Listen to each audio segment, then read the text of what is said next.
dit Saint-Valentin dit couple et je me suis dit que c'était l'occasion de faire une petite vidéo justement sur la vie de couple et sur 5 mensonges ou 5 non-vérités que j'entends souvent en consultation et que j'avais envie de vous partager. Et ces 5 mensonges qui pourrissent franchement très souvent la vie de couple, qui le gangrènent. Au début, c'est peut-être un petit peu embêtant et puis parfois avec le temps, ça peut vraiment créer de vraies tensions, de vraies souffrances. Et donc voilà, j'avais envie de vous encourager par cette petite vidéo. Elle devrait quand même savoir que quand je fais le ménage et que lui est devant la télé occupé à regarder, il devrait quand même savoir que j'ai besoin d'aide, que je suis fatiguée, que j'ai déjà moi aussi travaillé toute la journée et qu'il pourrait m'aider. Elle devrait quand même savoir que quand je rentre du travail, j'ai besoin de douceur et donc quand elle vient tout de suite me parler, me raconter, etc., elle devrait quand même savoir que j'ai besoin de souffler et que je ne suis pas disponible pour l'écouter. Il devrait quand même savoir, c'est vraiment quelque chose qu'on entend très souvent. Et très souvent, je dis, eh bien, non. Si on part du principe que l'autre pense la même chose que moi, si on part du principe que l'autre sait la même chose que moi, très souvent, ça cause des frustrations et ça cause des tensions. Parce qu'il faut vraiment se rendre compte que chacun dans le couple, on a des perceptions complètement différentes, on a des perspectives différentes. Peut-être que moi, ma perspective, c'est surtout s'occuper des enfants, faire la cuisine, que tout soit en ordre. L'autre, c'est peut-être, j'ai besoin de me reposer, j'ai besoin d'un temps plus individuel. Et donc, forcément, ce sont des perspectives qui ne se rencontrent pas. Donc, il faut vraiment sortir de ce « il devrait quand même savoir » et apprendre à formuler des demandes et à exprimer nos besoins. Je ne dois pas attendre qu'ils prennent l'initiative, mais je dois apprendre à exprimer, de dire écoute, je suis un peu fatiguée et ça m'aiderait vraiment si tu passais l'aspirateur pour moi. Donc vraiment, il faut sortir de « il devrait quand même savoir » et apprendre à faire des demandes et à exprimer clairement nos besoins. Très souvent, dans le couple, on fait beaucoup de reproches à l'autre. On fait des reproches parce qu'on a envie que quelque part l'autre s'améliore, on a envie que l'autre évolue dans certains points qui m'ennuient, on a envie que l'autre change et donc on se dit que si on fait des reproches, eh bien l'autre va se rendre compte qu'il y a quand même des choses à changer et il va prendre conscience et ça va lui donner de l'envie d'évoluer. Et là aussi, c'est très compliqué parce que souvent ce qu'on observe dans les faits, c'est que finalement, au plus on reçoit des reproches, au moins, en fait, ça nous donne envie de changer. Au moins, on a envie de passer du temps ensemble. Au plus on reçoit des reproches, eh bien, ça casse véritablement la qualité de relationnel entre les conjoints. Faire des reproches est un très mauvais moyen pour essayer de favoriser le changement chez l'autre. Et je crois que c'est un principe dans toutes les relations. Finalement, quand par exemple au boulot ça se passe bien et qu'on est valorisé, qu'on est remercié, qu'on reçoit un petit cadeau, waouh, bravo pour vos efforts, etc., eh bien ça donne envie de faire plus. Alors que si au boulot, on a le patron qui nous tombe tout le temps dessus, on a à chaque fois des collègues qui sont jamais contents, qui font des reproches, on a beau faire des efforts, l'autre ne le voit jamais et l'autre nous casse à chaque fois, bah, à un moment donné on se dit, tant pis, j'arrête. Et donc dans le couple, c'est vraiment important de se rendre compte que c'est pas à coup de reproches qu'on va encourager l'autre au changement. Ça veut dire, et ça vraiment c'est quelque chose que je vois dans énormément de couples, on n'encourage pas assez nos conjoints. Souvent, j'entends la phrase de dire « oui, mais quoi, je ne vais quand même pas le remercier parce qu'il fait la vaisselle ». Eh bien, pourquoi pas?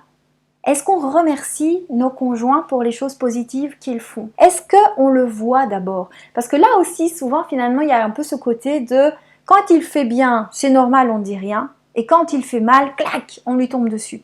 Mais ça ne fonctionne pas comme ça dans le couple. On doit vraiment apprendre à remercier notre conjoint pour les choses positives qu'il fait. Parce que ça lui montre qu'on a vu ses efforts. Ça lui montre qu'on a vu qu'il a nettoyé, qu'on a vu qu'il a réparé la machine à laver. Ça lui montre qu'on a vu qu'il a fait cet effort et qu'il a fait quelque chose pour la famille.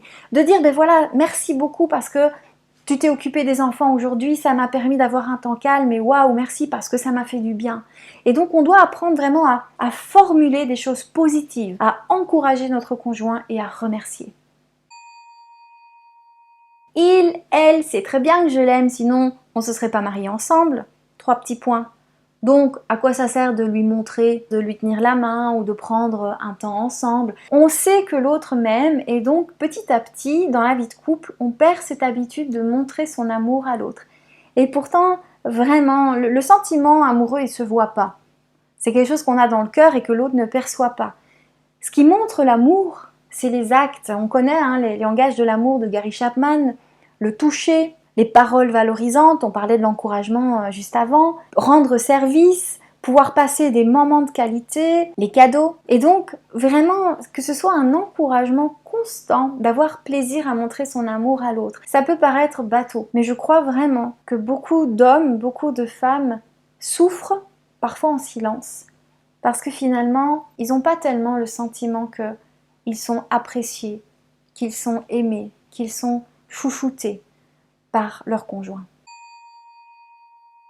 Je lui dis tout le temps qu'il doit ranger ses chaussures. Oh, ça va, t'es pas ma mère. Oh, tu veux toujours tout contrôler.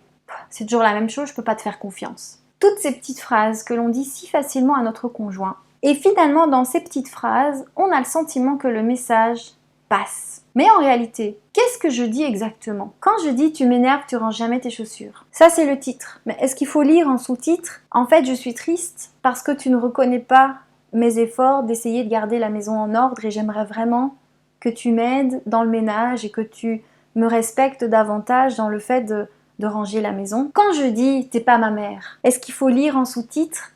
J'aurais besoin vraiment que tu me fasses confiance parce que j'ai le sentiment que quand tu me dis quoi faire, qu'est-ce que je dois faire, quand tu me fais continuellement des reproches, ça me chagrine parce que j'ai le sentiment que tu n'as pas confiance en moi. Quand je dis je peux jamais te faire confiance, est-ce qu'en réalité en sous-titre, ce que j'essaye de dire, c'est que j'aimerais que tu tiennes tes engagements. J'aimerais voir chez toi que je suis une priorité, que notre famille est une priorité, que nous sommes importants pour toi et que quand tu dis quelque chose, tu le fasses. Finalement, dans ces phrases de plainte, qu'est-ce que l'on dit exactement à notre conjoint? Ces sous-titres que je viens d'évoquer, est-ce qu'on les dit à notre conjoint ou est-ce que ces sous-titres, ce sont des choses qui restent dans notre tête? Alors ça nécessite d'abord d'en prendre soi-même conscience, parce que parfois c'est des phrases automatiques qu'on lâche et en fait on se rend même pas compte de ce qu'il y a derrière. Donc ça veut dire qu'il faut d'abord s'interroger en fait, qu'est-ce que j'attends de l'autre? Qu'est-ce que je veux? Quand je lui dis toujours cette phrase-là, en fait, qu'est-ce que je pense réellement? De quoi est-ce que j'ai besoin? Qu'est-ce que j'aimerais? Qu'est-ce qui me chagrine? Qu'est-ce qui me met en colère? Quand je te fais cette formulation, quand je te fais cette plainte, en fait, qu'est-ce qui se cache derrière? Et comment je pourrais lui formuler ça? Comment je pourrais lui dire les choses avec plus de clarté et plus de précision?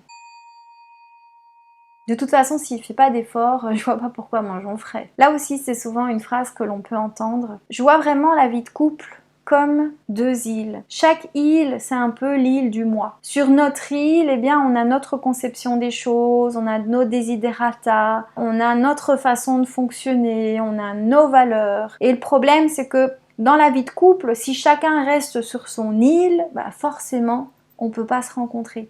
Et donc, je me rends compte vraiment que la vie de couple, c'est un travail continuel où on doit à un moment donné quitter nos îles respectives pour partir à la découverte de l'autre. Finalement, est-ce qu'on est prêt parfois à réellement dialoguer et écouter comment mon conjoint fonctionne? Quelles sont ses valeurs? Quelle est la perception qu'il a des choses? Comment est-ce qu'il fonctionne? Qu'est-ce qui est important pour lui? Est-ce que je peux peut-être abandonner certaines choses de mon île et est-ce que l'autre peut abandonner certaines choses de son île pour pouvoir nous rencontrer et construire ensemble? Il faut arrêter de croire que l'autre sait ou que l'autre lit dans ma tête. Si j'ai un besoin, si j'ai un souhait, si j'ai une envie, je dois apprendre à demander et à formuler clairement ce que je pense et ce que je voudrais. L'encouragement est plus efficace pour le changement. Apprenons à encourager, apprenons à valoriser, apprenons à voir le positif plutôt qu'à faire des reproches continuels sur le négatif. Ne pas se contenter de savoir que l'on s'aime, mais le montrer au quotidien. Ne pas juste se plaindre en pensant que l'autre va comprendre le sous-titre qu'il y a en dessous, mais apprendre vraiment à communiquer les choses de façon claire, de façon précise et surtout à communiquer tout le sous-titre qui est dans ma tête. Les deux dans le couple sont concernés et donc nous devons tous les deux communiquer, nous devons tous les deux progresser, nous devons tous les deux nous améliorer, nous devons tous les deux faire un pas vers l'autre. Et rappelons-nous que nous ne sommes pas tout seuls parce que nous avons vraiment le Seigneur dans nos vies. Et là aussi vraiment que le Seigneur puisse nous aider à progresser dans nos vies de couple.